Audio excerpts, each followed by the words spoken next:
Hi friends, welcome back to my channel. ಎಲ್ಲ ಹೇಗಿದ್ದೀರಾ? Hi friends, ಎಲ್ಲ ಆರಾಮಾಗಿ ಸ್ಟಿಚಿಂಗ್ ಮಾಡ್ತಿದ್ದೀರ ಅಂದ್ಕೊತೀನಿ. ಇವತ್ತು ನಾನು ಯಾವುದ್ರ ಬಗ್ಗೆ ಹೇಳ್ತಿದ್ದೀನಿ ಅಂದರೆ, ಇವತ್ತು 34 ಸೈಜಿಂದು ಬ್ಲೌಸು ಯಾವ ರೀತಿ ಕಟಿಂಗ್ ಮಾಡೋದು, ಪ್ಲೇನ್ ಬ್ಲೌಸು ಅನ್ನೋದನ್ನು ಹೇಳ್ತಿದ್ದೀನಿ.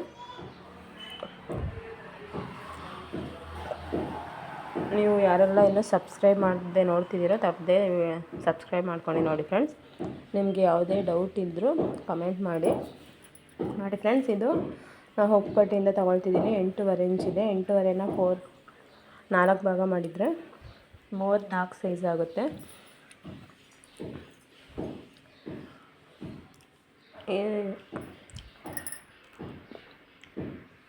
ಒಂದು ನಿಮಿಷ. ಮತ್ತು ಬ್ಯಾಕ್ ಲೆಂತ್ ಪೂರ್ತಿ ಉದ್ದ ಹಿಂಭಾಗದಿಂದ ಶೋಲ್ಡರಿಂದ ತೊಗೊಳ್ಳಿ. ಫುಲ್ ಲೆಂತ್ ಸ್ವಲ್ಪ ಎಳ್ದು ತೊಗೊಳ್ಳಿ ನೀಟಾಗಿ. ನೋಡಿ ಫ್ರೆಂಡ್ಸ್, ಸ್ವಲ್ಪ 13 ಇದೆ. ಪೂರ್ತಿ ಉದ್ದ ಬಂದು 13 ಇಂಚು. ಅದೇ ನಾವು 8.5 34 ಸೈಜ್. ನಾವು ಪ್ಲೈನ್ ಬ್ಲೌಸ್ ಆದರೆ ಸ್ವಲ್ಪ ಚೇಂಜಸ್ ಮಾಡ್ಕೋಬೇಕು ಫ್ರೆಂಡ್ಸ್. ತುಂಬ ಜನ ಏನು ಹೇಳ್ತಾರೆ ಅಂದರೆ, ಇದು ಲೈನಿಂಗ್ ಬ್ಲೌಸ್ ಈಸಿ ಅನಿಸುತ್ತೆ, ಪ್ಲೈನ್ ಬ್ಲೌಸೇ ಕಟಿಂಗ್ ಮಾಡೋಕ್ಕೆ ಕಷ್ಟ ಆಗುತ್ತೆ ಅಂತಾರೆ. ಈ ರೀತಿ ಕಟಿಂಗ್ ಮಾಡಿ ನೋಡಿ ಒಮ್ಮೆ. ನಿಮಗೂ ಕೂಡ ಇಷ್ಟ ಆದರೆ ಲೈಕ್ ಮಾಡಿ ಫ್ರೆಂಡ್ಸ್. ಈಗ ನಾನು 8.5ಗೆ ಇಲ್ಲಿ 5.5 ತೊಗೊಳ್ತಿದ್ದೀನಿ ಫ್ರೆಂಡ್ಸ್. 5.5 ಇಂಚು. 5.5ಲ್ಲಿ 2 ಇಂಚು ನೆಕ್ ಬಿಡ್ತಿ ತೊಗೊತೀನಿ. ಈ ಕಡೆ ಭುಜಕ್ಕೆ 3.5 ಇದೆ. ನಮಗೆ ಸ್ಟಿಚಿಂಗ್ ಎಲ್ಲ ಹೋಗಿ 2.5 ಇಂಚ್ ಸಿಗುತ್ತೆ. ನಾವು ಲೈನಿಂಗ್ ಬ್ಲೌಸ್ ಬಂದು ಯಾವುದೇ ಶೋಲ್ಡರ್ ಡ್ರಾಪ್ ಅಷ್ಟು ಪ್ರಾಬ್ಲಮ್ ಬರೋಲ್ಲ ಫ್ರೆಂಡ್ಸ್ ಅಷ್ಟು. ಅದೇ ಪ್ಲೇನ್ ಬ್ಲೌಸ್ ಆದರೆ ಕೆಲವೊಬ್ಬರಿಗೆ ತುಂಬ ಪ್ರಾಬ್ಲಮ್ ಬರುತ್ತೆ ಅಂತ ಹೇಳ್ತಾರೆ. ಎಲ್ಲರಷ್ಟೇ ಲೈನಿಂಗ್ ಬ್ಲೌಸ್ ಹೊಲಿಯೋಕ್ಕೆ ತುಂಬ ಖುಷಿಯಾಗಿ ಹೊಲಿತಾರೆ. ಆದರೆ ಪ್ಲೇನ್ ಬ್ಲೌಸ್ ಆದರೆ ಶೋಲ್ಡರ್ ಡ್ರಾಪ್ ಬರುತ್ತೇನೋ ಅಂತ ಹೆದರ್ಕೊಂಡು ತುಂಬ ಜನ ಇದೇ ರೀತಿ ಕಮೆಂಟ್ ಮಾಡಿದ್ದಾರೆ, ಪ್ರಾಬ್ಲಮ್ ಇದೆ ಪ್ಲೇನ್ ಬ್ಲೌಸ್ ತೋರಿಸಿ ಅಂತ. ಆದ್ದರಿಂದ ನಾನು ಪ್ಲೇನ್ ಬ್ಲೌಸನ್ನು ತೋರಿಸ್ತಿದ್ದೀನಿ ಫ್ರೆಂಡ್ಸ್. ಮತ್ತು ನಾನು ಹಿಂಭಾಗ ಮುಂಭಾಗ ಒಟ್ಟಿಗೆ ಕಟ್ ಮಾಡ್ಕೊಳ್ತಿದ್ದೀನಿ 4 ಪೀಸು. ನಾನು ಸಪ್ರೇಟಾಗಿ ಕಟ್ ಮಾಡಿದ್ದನ್ನು ಹೇಳ್ಕೊಟ್ಟಿದ್ದೀನಿ. ನಾವು ಪ್ಲೇನ್ ಬ್ಲೌಸಿಗೆ ಬಂದು ಹಿಂಭಾಗ ಮುಂಭಾಗ 2 ಒಂದೇ ಸೈಜೇ ತಗೋಬೇಕು.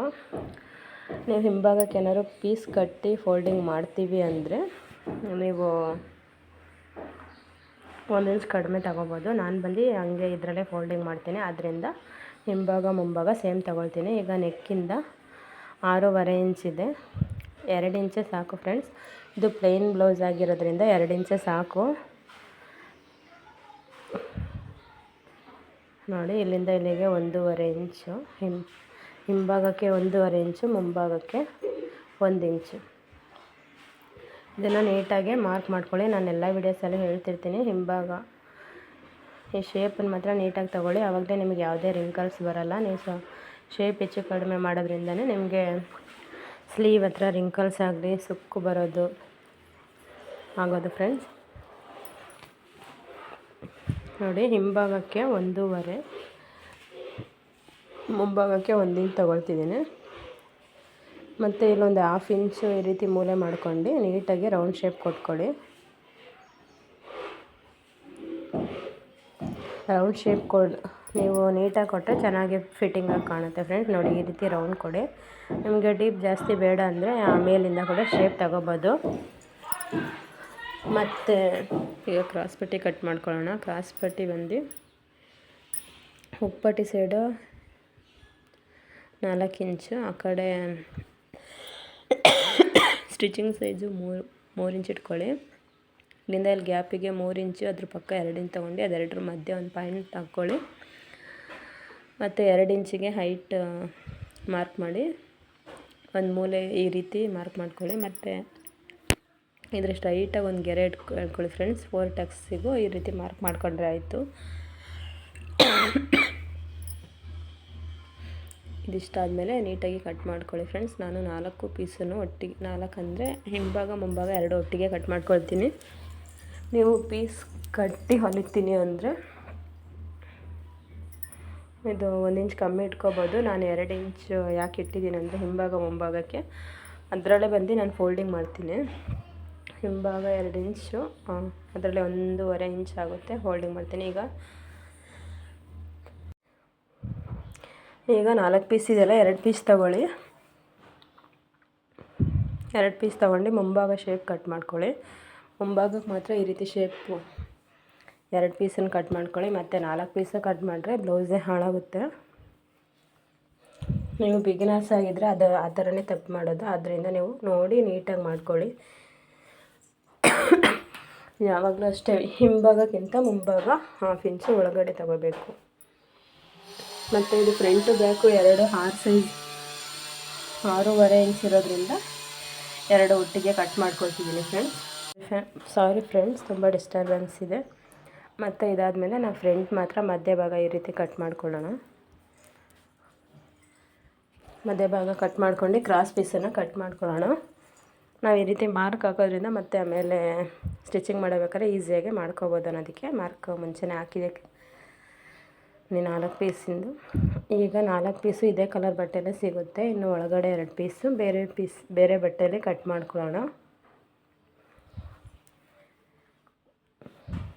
ಇದನ್ನು ಸ್ವಲ್ಪ ಒತ್ತಿ ಬರ್ಕೊಂಡ್ರೆ ಕೆಳಗಡೆ ಪೀಸಿಗೂ ಮಾರ್ಕ್ ಬೀಳುತ್ತೆ ಫ್ರೆಂಡ್ಸ್. ಅದನ್ನು ಹಾಗೆ ನಾವು ಬರ್ಕೊಳ್ಳೋಣ. ನೀವು ಟೈಲರಿಂಗ್ ಯಾರೆಲ್ಲ ಮಾಡ್ತಿದ್ದೀರೋ ಈ ಥರ ಟಿಪ್ಸ್ಗಳನ್ನು ಸ್ವಲ್ಪ ಫಾಲೋ ಮಾಡಿ ಫ್ರೆಂಡ್ಸ್. ಮತ್ತು ನೀವು ಡಬಲ್ ಕೆಲಸ ಇದ್ದು ಮಿಷನ್ ಮೇಲೆ ಒಂದ್ಸಲಿ ನೀವು ಕಟಿಂಗ್ ಮಾಡಬೇಕಾದ್ರೆ ಎಲ್ಲ ಕೆಲಸ ಮುಗಿಸ್ಕೋಬೇಕು. ಕಟಿಂಗ್ ಮಾಡಬೇಕಾದ್ರೆ ಎಲ್ಲ ಕೆಲಸನೂ ನೀಟಾಗಿ ಮುಗಿಸ್ಕೊಳ್ಳಿ ಫ್ರೆಂಡ್ಸ್. ಮತ್ತು ಈಗ ಇದಾದಮೇಲೆ ನಾವು 2 ಆಪೋಸಿಟ್ ಸೈಡೇ ಇರಬೇಕು. ಮತ್ತು 2 ಒಂದೇ ಸೈಡ್ ಇಟ್ಕೊಂಡು ನೀವು ಹೊಲಿಯೋಕೆ ಹೋದರೆ ಪ್ರಾಬ್ಲಮ್ ಆಗುತ್ತೆ. 2 ಒಂದೇ ಸೈಡ್ ಇರಬಾರ್ದು, ಆಪೋಸಿಟ್ ಸೈಡ್ ಇರಬೇಕು. ಇದು ಫ್ರಂಟು ಬ್ಯಾಕು. ಮತ್ತು ಬ್ಯಾಕಿಗೆ 1 ಇಂಚ್ ಮಡ್ಚ್ತೀವಲ್ಲ, ಅದು ಒಂದು ಮಾರ್ಕರ್ ಹಾಕ್ಕೊಳ್ಳಿ. ಇಲ್ಲ ಕಚ್ಚಾದರೂ ಹಾಕ್ಕೊಳ್ಳಿ, ನಿಮಗೆ ಈಸಿ ಆಗಲಿ ಅನ್ನೋದಕ್ಕೆ. ನಾವು ಮತ್ತೆ ಮಿಷನ್ ಮೇಲೆ ಕುತ್ಕೊಂಡು ಮಾರ್ಕ್ ಹಾಕ್ಕೊಂಡು ಕುತ್ಕೊಂಡ್ರೆ ಕೆಲಸ ಬೇಗ ಆಗೋಲ್ಲ, ಬ್ಲೌಸ್ ಸ್ಟಿಚಿಂಗು ಫಾಸ್ಟ್ ಆಗೋಲ್ಲ. ನೀವು ಬ್ಲೌಸ್ ಫಾಸ್ಟಾಗಿ ಸ್ಟಿಚ್ ಮಾಡಬೇಕಂದ್ರೆ ಈ ರೀತಿ ಸಣ್ಣ ಸಣ್ಣ ಟಿಪ್ಸ್ಗಳನ್ನೆಲ್ಲ ಫಾಲೋ ಮಾಡಿ ಫ್ರೆಂಡ್ಸ್. ಇಷ್ಟ ಆದಮೇಲೆ ಈಗ ಸ್ಲೀವ್ ಕಟಿಂಗ್ ಮಾಡೋಣ. ಸ್ಲೀವ್ ಬಂದು 7.5 ಇಂಚ್ ಇದೆ.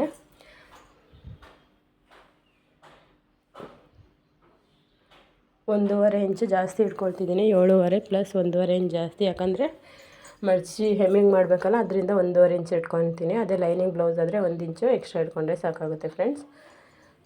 ಮತ್ತು ಇಲ್ಲಿಂದ ಶೇಪಿಗೆ 3.5 ಇಂಚ್ ಇಟ್ಕೊಂಡು ಸ್ಲೀವ್ ಶೇಪನ್ನು ಕಟ್ ಮಾಡ್ಕೊಳ್ಳೋಣ. ಮತ್ತು ಮುಂಭಾಗ ಹಿಂಭಾಗ 2 ಶೇಪು ತಗೋಬೇಕು. ಸ್ಲೀವ್ ಅಷ್ಟೇ ಫ್ರೆಂಡ್ಸ್. 2 ಪೀಸು ಅಷ್ಟೇ ನೀಟಾಗಿ ನೋಡ್ಕೊಂಡು ಕಟ್ ಮಾಡ್ಕೊಳ್ಳಿ. ಮುಂಭಾಗ ಹಿಂಭಾಗ ನೀಟಾಗಿ ಕಟ್ ಮಾಡ್ಕೊಂಡ್ರೆ ಆಗುತ್ತೆ. ಮತ್ತು ಒಂದೇ ತೋಳಿಗೆ 2 ಪೀಸು ಕಟ್ ಮಾಡ್ಕೊಂಡ್ರೆ ಪ್ರಾಬ್ಲಮ್ ಆಗುತ್ತೆ. ಆದ್ದರಿಂದ ಸ್ಲೀವು ಮತ್ತು ನೀವು ಅದೇ ಬಾರ್ಡ್ರ್ ಸ್ಯಾರಿ ಆದರೆ ಅದು ಅಷ್ಟೇ ಫ್ರೆಂಡ್, ಡಿಸೈನ್ಸನ್ನು ನೋಡಿನೇ ನೀವು ಕಟ್ ಮಾಡ್ಕೋಬೇಕು. ಈಗ ಮತ್ತೆ ಸ್ಲೀವ್ ಎಷ್ಟಿದೆಯೋ ಅದಕ್ಕಿಂತ 2 ಇಂಚ್ ಎಕ್ಸ್ಟ್ರಾ ಬಿಟ್ಟು ಸ್ಟ್ರೈಟಾಗಿ ಒಂದು ಗೆರೆ ಎಳ್ಕೊಂಡು ಕಟಿಂಗ್ ಮಾಡ್ಕೊಳ್ಳೋಣ. ಈಗ 4 ಪೀಸು ಸೇರಿ ಒಂದ್ಸಲ ಕಟ್ ಮಾಡ್ಕೊಳ್ಳೋಣ. ಮತ್ತು 2 ತೋಳಿಗೂ ಮುಂಭಾಗ ಶೇಪನ್ನು ಸಪ್ರೇಟಾಗಿ ಕಟ್ ಮಾಡಿ ತಗೊಳ್ಳೋಣ. ಮತ್ತು ಇಲ್ಲೆಲ್ಲ ಶೇಪ್ ಹೆಚ್ಚು ಕಮ್ಮಿ ಆಗಿದ್ರೆ ನಾವು ನೀಟಾಗಿ ನೋಡ್ಕೋಬೇಕು ಫ್ರೆಂಡ್ಸ್. 2 ಪೀಸು ಸಮ ಇರಲಿ. ಸಮ ಇದ್ದಾಗಲೇ ನಿಮ್ಮ ಬ್ಲೌಸ್ ಅನ್ನೋದು ಫಿನಿಶಿಂಗಾಗಿ ಬರೋದು. ಈಗ ಫ್ರಂಟು ನೀಟಾಗಿ ಕಟ್ ಮಾಡ್ಕೊಳ್ಳೋಣ. ಇಲ್ಲೊಂದು ಕಚ್ಚು ಹಾಕ್ಕೊಳ್ಳಿ. ಆವಾಗ ನಿಮಗೆ ಯಾವ್ದು ಫ್ರಂಟು ಯಾವ್ದು ಬ್ಯಾಕು ಅಂತ ಗೊತ್ತಾಗುತ್ತೆ. ನೀವು ಹೊಲಿಬೇಕಾದ್ರೂ ಅಷ್ಟೇ ಫ್ರೆಂಡ್ಸ್, ನೋಡಿ ನೀವು ಕಚ್ಚು ಹಾಕಿರೋ ಭಾಗನ ಫ್ರಂಟು ಹೊಲ್ಕೋಬೇಕು. ಮತ್ತು ಬಿಚ್ಚೋದು ಹಾಕೋದು ಬಿಗಿನರ್ಸ್ ಆಗಿದ್ದರೆ ಇಂಥ ಪ್ರಾಬ್ಲಮ್ ತುಂಬ ಆಗುತ್ತೆ. ನಾನು ಸ್ಟಾರ್ಟಿಂಗಲ್ಲಿ ಅದೇ ರೀತಿ ಪ್ರಾಬ್ಲಮ್ನೆಲ್ಲ ನೋಡ್ಕೊಂಡೇ ಬಂದಿದ್ದೀನಿ. ಈ ರೀತಿ ಕಚ್ಚು ಹಾಕದೆ ಹೊಲ್ಕೊಂಬಿಟ್ಟು ಎಷ್ಟೋ ಸಲ ನಾನು ಉಲ್ಟಾ ಪಲ್ಟಾ ಹೊಲಿಗೆ ಎಲ್ಲ ಬಿಚ್ಚಿರೋದು ಆಗಿದೆ ಫ್ರೆಂಡ್ಸ್. ಆದ್ದರಿಂದ ನೀವು ಬಿಗಿನರ್ಸ್ ಆಗಿದ್ದರೆ ನೀವು ಕೂಡ ಇದನ್ನು ನೋಡ್ಕೊಂಡು ಮಾಡಿ ಅಂತ ಹೇಳ್ತಿದ್ದೀನಿ ಫ್ರೆಂಡ್ಸ್.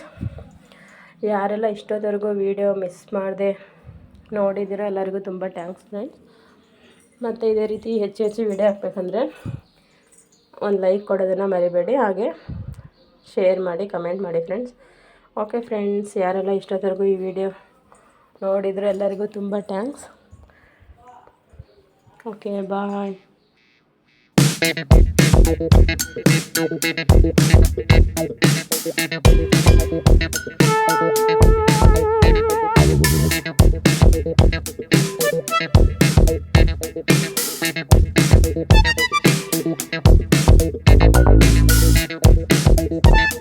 ಐಡಿಯಾ.